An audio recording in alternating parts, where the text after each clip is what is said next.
After 6,200 miles of travel in Arizona, Utah, and Nevada, and about a dozen times loading and unloading our side-by-side on our pickup rack, thought I'd do a review on how it all worked out.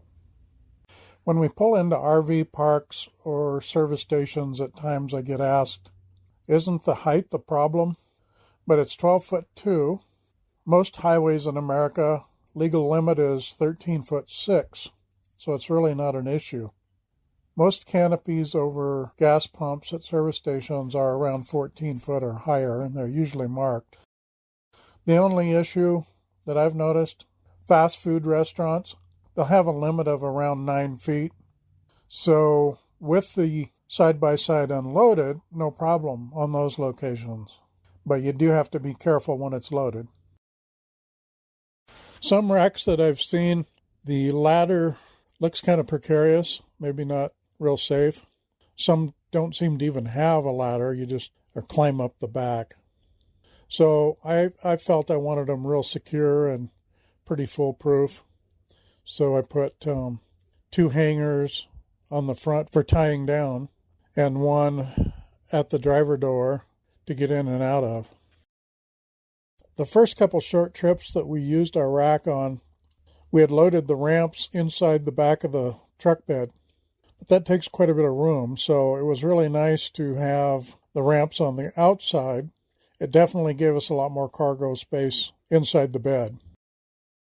About the only change I think I would make if I were doing it all over again, I think I would make the ramp length slightly longer, which would make the climb not as steep.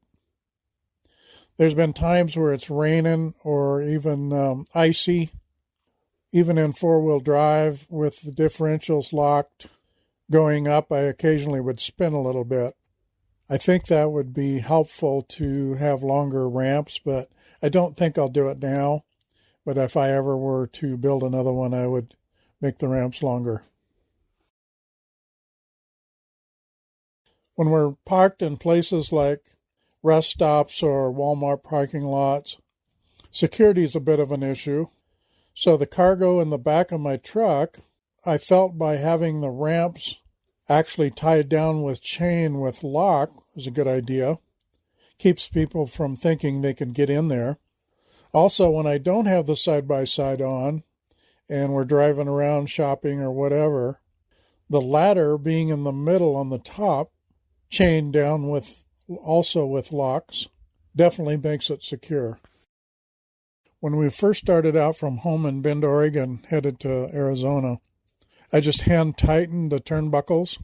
And at one point, a couple 100 miles from home, when I turned a sharp corner, and I noticed it seemed loose. So I stopped, and it was slightly loose. So I tightened them with a crescent wrench and never had any more trouble after that. Everybody has a different preference on what kind of RV to have. We prefer bumper pull trailer and the side-by-side rack on the truck because we can easily transport the side-by-side with the truck without breaking down our camp. That way we leave the trailer all set up. And in the case of our stay at Plumosa Road BLM land, we transported our side-by-side down to Kofa Wildlife Preserve, unloaded it, rode around there quite a bit, and then loaded back up and came home. Other instances that happened too. We went to Camp Baus, drove for about 30 miles on a highway, unloaded the side-by-side, and took it out the rest of the way. So having a toy hauler, you couldn't do that.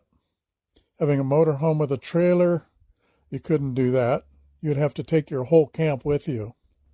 So we really prefer our arrangement, for us anyway. On this trip, everything worked out pretty well with our rack.